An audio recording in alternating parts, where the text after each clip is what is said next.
В Сысольском районе впервые зафиксировано появление змеи. Ее обнаружили жители поселка Исанево во дворе жилого дома.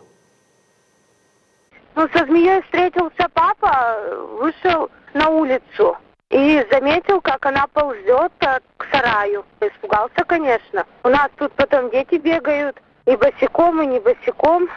Он ее чем попало под руку, тем и убил. Змея сантиметров 60. В интернете нашли описание и звонили в Сыктывкар биологу, учителю, и сказали, что это гадюка. Я ее заморозила в морозилке. Просто люди не верят и приходят посмотреть и удивляются. Для того, что это действительно было факт. Чтобы обезопасить себя от нападения змей, семья Лукшиных выкосила во дворе всю траву и теперь предпочитает передвигаться по территории только в резиновых сапогах.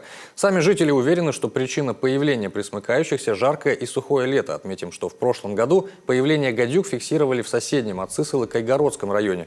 Видимо, оттуда змеи и перекочевали в Исанево. Отметим, что поселок находится всего в 80 километрах от Сыктывкара.